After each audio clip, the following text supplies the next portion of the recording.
এসইউসিআইয়ের আইন অমান্য আন্দোলনেও লাগলো শিক্ষক বাতিলের ছোঁয়া।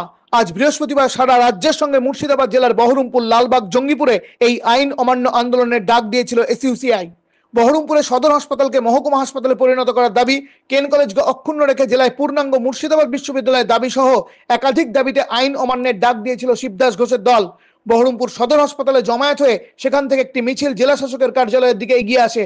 বহরমপুর টেক্সটাইল কলেজ মোড়ে বিরাট পুলিশ বাহিনী তাদের আটকে দেয়। পুলিশের ব্যারিকেড ভেঙে এগিয়ে যেতেই পুলিশের সঙ্গে ধস্তাধস্তি বেঁধে যায় আন্দোলনকারীদের। পুলিশের পক্ষ থেকে বারবার এই আইন অমান্যকে বেআইনি ঘোষণা করা হয়।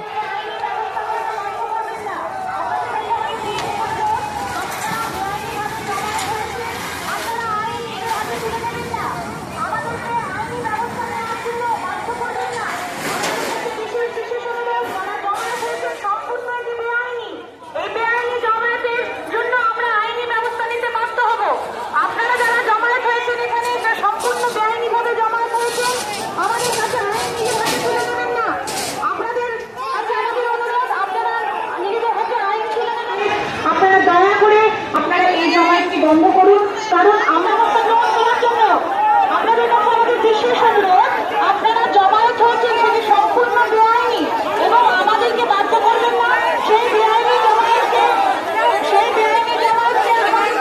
ব্যবস্থা নেওয়ার জন্য আমাদেরকে বাধ্য করবেন না।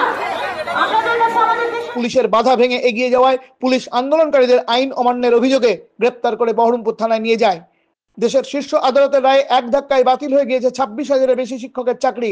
সেই প্রসঙ্গ তুলে দলের নেতা কৌশিক চট্টোপাধ্যায় বলেন, এর চাইতে বড়, এর চাইতে ভয়ঙ্কর, এর চাইতে নির্মম দুর্নীতি আর কি হতে পারে বলুন? আমরা রাজ্য সরকারের সেই দুর্নীতিকে ভাঙতে এসেছি। এখানে আমরা ভাঙতে এসেছি 748টা ওষুধের দাম এক রাত্রে বেড়ে গেল, প্যারাসিটামল থেকে ক্যান্সারের ওষুধ পর্যন্ত। কোথায় যাব বলুন? ভেজাল ওষুধ গোটা কারখানা ধরা পড়ছে, হাজার হাজার। কি হবে আপনারা বলুন? আমরা এই দুর্নীতির বিরুদ্ধে আমরা আজকের আইন ভাঙতে এসেছি।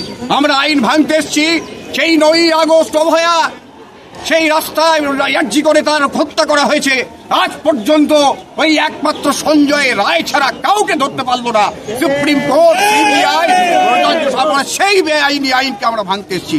আজকে গোটা রাজ্য জুড়ে এই দুর্নীতির বিরুদ্ধে, মূল্য বৃদ্ধির বিরুদ্ধে, ওই চাকরি চলে যাওয়ার বিরুদ্ধে, 8,740টা ওষুধের দাম বৃদ্ধির প্রতিবাদে, অসহায় বিপন্ন মানুষের কান্নার জন্য, পরিযায়ী শ্রমিকদের কাজের জন্য, সদর হাসপাতালকে নতুন করে চালু করবার জন্য, মুর্শিদাবাদ বিশ্ববিদ্যালয়কে রক্ষা করা এবং কৃষ্ণনাথ কলেজকে রক্ষা করবার দাবি নিয়ে আজকে আমরা এখানে আইন অমান্য করতে এসেছি।